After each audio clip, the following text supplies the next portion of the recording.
Meu nome é Thomas Wang, sou aluno de RP da ECA, sou filho de chineses, mas eu nasci no Brasil. Então tem uma relação bem complicada de cultura, eu sou mais brasileiro, eu sou mais chinês, ou no caso tem chineses, tem divisão entre chineses, taiwaneses, cantoneses, por aí vai. Então tem um pouco dessa divisão entre os próprios chineses e também eu nasci no Brasil, eu sou mais chinês ou mais brasileiro culturalmente. O que eu tenho de, influência da cultura chinesa ancestral, que eu ainda tenho, que eu trago no meu dia a dia, é diferente do brasileiro nascido aqui de família de origem brasileira, dentro do possível.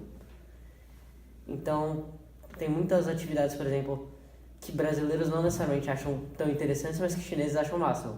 Tênis de mesa, por exemplo. Fala um pouco da sua relação com a cultura chinesa e a relação da sua família também com a cultura chinesa. Minha família, em casa, diretamente, a principal traço de cultura chinesa acho que acaba mais sendo na parte de valores. Porque chineses dão muito valor ao que a gente conquista. Por exemplo, meu avô foi um dos primeiros a fazer faculdade do lado dele. Então, ele fez faculdade. Dali pra frente, todos os filhos, teoricamente, têm que fazer uma faculdade. Sempre melhorando ou o curso, ou a faculdade, ou numa pós-graduação. Algo que você vai acumulando com o passar das gerações, por exemplo. Isso, eu fui um dos que entrou na faculdade. Então, tem um pouco dessa parte de carregar o que seu antepassado já conquistou e tentar sempre melhorar, para deixar um caminho melhor para os seus sucessores. Você falou que você já foi para a China, você pode contar um pouco sobre isso? Difícil contar sobre estar na China, porque eu fui 4 vezes e ao longo de 4 vezes eu tinha uma diferença muito grande. Comparando, por exemplo, São Paulo e Xangai, que são 2 cidades de porte parecido, bem multiculturais, tem várias coisas em comum, você percebe que a China é grande, é largo, é maior. Porque eles têm uma população maior, um país com problema. Mas o Brasil é grande, mas ele também está concentrado, vamos dizer assim, Rio, São Paulo e litoral. A China também está no litoral, e tirando uma outra cidade grande interior como Beijing, a capital, Pequim, que algumas pessoas chamam, a maior parte das cidades grandes também é litorânea. Então você consegue fazer muitos paralelos interessantes. Por exemplo, Xangai e São Paulo tem uma população que não tem... Xangai tem bem mais população, em quantidade. Só que o estilo de vida é muito próximo. Você tem grandes escolas, tanto internacionais quanto nacionais. Você tem universidades grandes. Você tem, por exemplo, um dos aeroportos mais movimentados do mundo. Você pode falar um pouco sobre o que você sabe sobre a mitologia chinesa, o que foi passado para você, sobre horóscopo chinês também? Os chineses têm uma mitologia... uma cultura e uma mitologia muito antigas, porque é um país com mais de 8 mil anos, teoricamente. Então você pode ter lendas de todos os tipos. Eu posso te trazer exemplo de Cinderela, que foi escrita há 4 mil anos atrás. Tem desde essas pequenas semelhanças, até coisas como o horóscopo chinês, por exemplo, que funciona completamente diferente do horóscopo, vamos dizer, ocidental. Você tem 12 anos, acho que são 12, e você tem um animal por ano. Cada animal tem seus pontos positivos e negativos, pontos fracos e fortes. Por exemplo, o cachorro é companheiro, é leal, é alguém racional, teoricamente.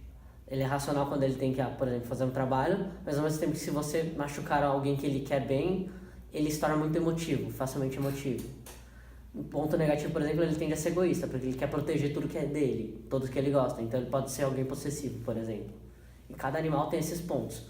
O dragão, por exemplo, ele vai ser uma pessoa forte, quem nasceu no ano de dragão. Então, uma pessoa forte, vigorosa, com porte atlético. Ao mesmo tempo que ela tende a ser autoritária, porque o dragão era um animal que se impunha sobre os outros. Então, falando em horóscopo, você tem várias semelhanças, que funciona mais ou menos parecido com o horóscopo daqui.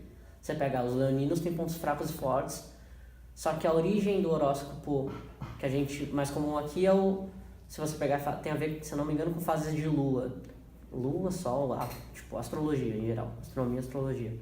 Enquanto o horóscopo chinês se baseia numa lenda. Também tem viajado à China, então você como vê a diferença? Você vê diferenças nas concepções da mitologia entre o Brasil? Pensando em horóscopo, a contagem é completamente diferente, porque se baseiam em formas diferentes. Lá eles pegam um ano da lua, aqui a gente pega fases da lua. Então já mudou totalmente a cronologia. Mas se você pegar as características que cada signo daqui e signo de lá tem muita coisa parecida. Muda, por exemplo, Porque como muda a cronologia, tipo, tempo, não dá pra você dizer que o cachorro no horóscopo chinês é igual ao Sagitário no horóscopo daqui. Mas tem pontos em comum. Quando você foi pra China ou pela sua família mesmo, você percebe que as pessoas elas esperam pra ter filho em tal ano que o animal é melhor ou que as características desse animal são melhores? Sim. Na China isso é muito evidente. Teve alguns anos atrás, foi 2008, teve as Olimpíadas na China, em Pequim. O 8 em chinês, a palavra 8, pá, soa com fortuna, sorte. Algo nesse sentido positivo. Os chineses fizeram querer uma Olimpíada no ano de 2008, começou em 8 de agosto às 8 horas e 8 minutos. Sim, os chineses são supersticiosos nesse nível. Então, nesse ano, muitos pais queriam ter filhos em agosto, mês 8, porque era um bom mês, porque soa igual. Sim, não, é bem supersticioso nesse aspecto. Mais recentemente, não vou te lembrar o ano, mas acho que entre 2012 e 2013 você tinha, pela conjunção do horóscopo, você juntar o ano do animal tal com o mês que a lua está em tal lugar e alguma coisa nesse sentido, eu não vou lembrar direito quais eram as lendas, caía, acho que era vaca dourada num mês, sei lá, de abril, não vou lembrar o mês, e a vaca dourada queria dizer o quê? Prosperidade, fartura, riqueza e vida fácil. Tipo, as coisas boas sem as coisas ruins, vamos dizer assim, bem direto. E dado você pegar estatisticamente, nasceu o número de compras, por exemplo, artigos para bebê, carrinho para bebê, mamadeira, enxoval, começou a crescer exatamente 10 meses antes desse mês, que eu falei, acho que é abril, exemplo, não sei se era abril, da vaca dourada. Porque os casais se planejavam para ter o filho em abril da vaca dourada, por causa das N lendas que, pela conjuração astral dos planetas, ou não sei te explicar, era a vaca dourada em abril. Ou seja, a geração inteira vai nascer mais ou menos no mesmo mês. Pensa isso no planejamento de artigos para bebê. Ou se você tem, sei lá, uma autoescola, porque todo mundo vai fazer 18 anos na mesma época. Então você tem que planejar desde coisas mais básicas, como quantas salas de aula e quantos professores vão precisar numa escola, básico, aspas, até serviços muito, vamos dizer, específicos, tipo, eu tenho que ter, sei lá, 50 mil leitos na maternidade a mais, porque eu sei que naquele período vão vir 50 mil bebês a mais. Então isso muda toda a economia, Como todo o que você planejamento. percebe que é a mitologia chinesa, a cultura chinesa aqui no Brasil, com as pessoas do Brasil, brasileiros? Os brasileiros acho que não conhecem direito a mitologia chinesa, tem uma vaga ideia. Se pegasse e falar Kung Fu, ok, todo mundo vai pensar chinês ou japonês, talvez até japonês pensem. Mas pensando em mitologia, as lendas, pouca gente lenda, falar a diferença entre budismo e taoísmo, a maioria das pessoas não sabe. Mesmo eu sei pouco, porque minha família não é budista. Então, a maior parte da população brasileira não tem conhecimento de cultura chinesa, sendo bem sincero. Que você tenha uma outra lenda mais conhecida, tipo a do Ano Novo Chinês, que eu contei sobre os animais do horóscopo, por exemplo. Tem a do Ano Novo... a do Ano Novo Chinês é uma que às vezes algumas pessoas conhecem um pouco melhor, porque é parecida com a chinesa, japonesa, às vezes até mesmo mais para baixo, Indonésia e Tailândia, é muito parecida. Por isso que o budismo, mesmo tendo diferentes vertentes, a construção é muito parecida. Porque tem uma origem comum. Mas pensando em lendas, em cultura, em geral, no Brasil a gente não tem uma, vamos dizer, propagação, um conhecimento grande. Porque o Brasil é o único país no mundo que teve mais colonização japonesa do que chinesa, em quantidade. Como que você vê a influência da mitologia chinesa, da cultura chinesa, nos jovens da sua geração chineses aqui do Brasil? Que nasceram no Brasil, mas são filhos de chineses, igual você. Depende muito, porque você tem 2 ou 3 tipos diferentes de filhos de chineses aqui. Você tem os como eu, que os pais vieram há muito tempo, que meus pais vieram com cerca de 20 anos, então eles têm uma boa parcela de cultura brasileira também. Óbvio, tem muito de chinesa, mas eles têm uma boa parcela de brasileiro. E tem os mais recentes, que os filhos de chineses continentais, nesse caso, que começaram a vir recentemente, geralmente fugindo de alguma coisa relacionada ao comunismo ou máfia, depende muito da história, mas basicamente governo e máfia eles tinham algum problema e fugiram para cá. Esses jovens que vieram agora, mais recentemente, que é, por exemplo, o cara que tem um restaurante na Liberdade, o cara que tem a loja na 25, ou no Brás, ou no Bom Retiro, ele é muito mais fechado. Porque a família dele não tem, por exemplo, uma base educacional. O pai dele não fala português. E nem a maioria nem na China tinha uma função, tipo, uma base educacional. Eles são muito fechados naquele grupo deles. Eles não fazem nenhuma questão de ter contato com o brasileiro, entender porque o brasileiro come feijão. Eles simplesmente vão se fechar naquela bolha e sobreviver. Esse grupo mais antigo que eu, por exemplo, que são... Meus pais tiveram uma educação mais brasileira, digamos assim. Então eles já tinham alguma noção de como o Brasil funciona.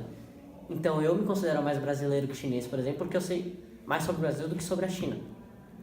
Ao contrário desse cara que chegou nessa última geração, que ele morou até tipo os 15 anos na China, veio agora, mal fala português. A educação dele, a base, os valores dele estão na educação chinesa tradicional, não na brasileira. Os meus valores estão na educação brasileira. Então a diferença, por exemplo, de sociabilidade é muito grande.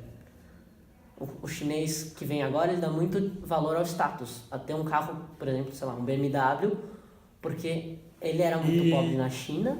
Não sei se você sabe responder isso, mas você vê que os jovens da China agora, da sua idade mais ou menos, eles se importam com essa mitologia chinesa, antiga e tudo mais, com essa cultura? O jovem que mora na China ou um jovem que já veio pra cá? Não, que mora na China. Do contato que eu tenho com os primos de lá, a maioria não se importa muito com mitologia, pra ser sincero. Nem com o horóscopo chinês. Eles acreditam piamente, vamos dizer assim, eles acreditam que tem um horóscopo chinês, que cachorros são leais, mas eles não fazem isso necessariamente mudar a vida deles.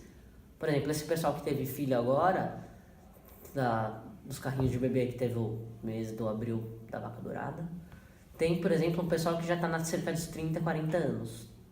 É diferente de um jovem que tem 15, 20 hoje. O jovem que tem 15, 20 hoje, se ele a maioria mora numa cidade grande chinesa, Xangai, Beijing, Cantão, cidades grandes, eles têm acesso a muita cultura ocidental. O nosso jeito de vestir, tipo, os Abercrombies da vida, o iPod ou o iPhone, e eles dão muito valor a essa parte material e da marca, o Apple é diferente, eu quero ter um iPhone. Então eles não necessariamente acreditam mais naqueles valores do tipo, a lenda do dragão me ensina que eu tenho que economizar dinheiro. Eles vão lá e compram um iPhone se eles tiverem condição, porque eles querem ter aquilo para usar e para mostrar para os amigos. Então os jovens da casa dos 20 anos não necessariamente acreditam, mudam a vida deles em decorrência da lenda ou da cultura. Claro, tem coisas que eles não vão conseguir bater de frente com a outra geração, com os pais, e falar, vou fazer desse jeito. Mas eles não dão o mesmo valor que o cara que está com 30 anos dá. Então é uma diferença muito grande na percepção que eles têm da cultura, da mitologia chinesa e como isso de verdade influencia.